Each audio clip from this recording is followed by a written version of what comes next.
এই সরকারের ভিতরে আওয়ামী লীগের আমলের ফেসিবাদের দোসরেরা লুকিয়ে থাকা আমাদের আহত ভাইদের বিভাজনের মাধ্যমে আমাদের বিভাজন সৃষ্টি করতেছে। আমাদের মধ্যে এ বি সি ক্যাটাগরির মধ্যে বিভাজন সৃষ্টি করতেছে।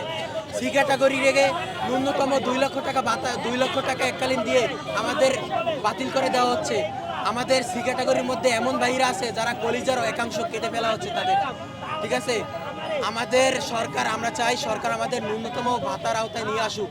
আমরা চাই সরকার আমাদের বিশেষ আইনের আওতায় আনা হোক, যেন আমাদের উপর কোনো হুমকি আসলে সরকার তাৎক্ষণিক ব্যবস্থা নেয় এবং আমাদের জন্য একটা হটলাইন নাম্বার খোলা হোক, যেন যে কোনো অভিযোগ, যে কোনো হুমকি আমাদের সুচিকিৎসা দেওয়া হোক, আমরা যেন এই সুচিকিৎসা পেতে পারি, ঠিক আছে। আর আমাদের এ বি ক্যাটাগরির মধ্যে সকল আহতদের এনে ভাতার আওতায় আনে আমাদের রাষ্ট্রীয় স্বীকৃতি দেওয়া হোক, আমরা এটাই চাই।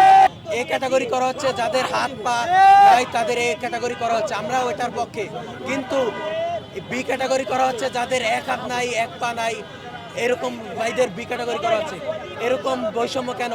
আর সি ক্যাটাগরিতে রাখা হচ্ছে যারা 200 বুলেট পিলেট নিয়ে ঘুরে বেড়াচ্ছে, যাদের কলিজা কেটে ফেলা হচ্ছে, যার এক পাও ভাঙা কিন্তু পা দিয়ে চলতে পারে না, এই ভাইদের সি ক্যাটাগরিতে রাখা হচ্ছে।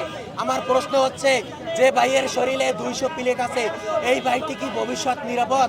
এই ভাইটি কি ভবিষ্যতে কোনো সময় অসুস্থ হবে না? এই নিশ্চয়তা কি সরকার দিবে? এই নিশ্চয়তা সরকার দিবে না।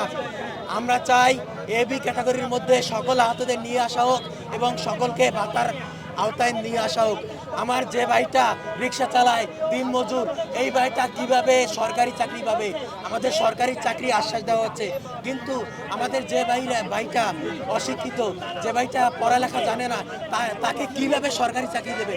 আমরা চাই সকলকে ভাতার আওতায় আনে, বিশেষ আইনের আওতায় এনে আমাদের উপরে যেন কেউ হুমকি না দেয়, আমাদের লাইফের রিস্ক যেন না থাকে, আমরা যেন নিরাপত্তায় থাকতে পারি, এটাই সরকারের কাছে আমাদের দাবি। আমাদের দাবি যতক্ষণ না মানা হবে আমরা রাজপথে অবস্থান করবো ইনশাআল্লাহ। আমাদের দাবি হচ্ছে 4টা। সকল আহতদের এ বি ক্যাটাগরির আওতায় আনতে হবে এবং সি ক্যাটাগরি অবিলম্বে বাতিল করতে হবে। সকল ক্যাটাগরির ভাইদের ভাতার আওতায় আনতে হবে, যেন আমার রিক্সা চালক ভাই, আমার শিক্ষার্থী ভাই, সবাই যেন রাষ্ট্রীয় ন্যূনতম স্বীকৃতি পায়। এবং আমার ভাইদের হুমকি দেওয়া হচ্ছে, আমরা চাই বিশেষ আইন প্রণয়ন করে আমার ভাইদের লাইফের রিস্ক মুক্ত করা হোক।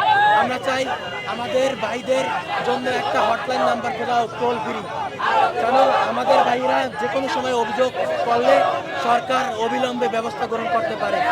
আমাদের দাবি এটাই। আমাদের দাবি যতক্ষণ না মানা হবে আমরা রাজপথে অবস্থান করবো ইনশাআল্লাহ।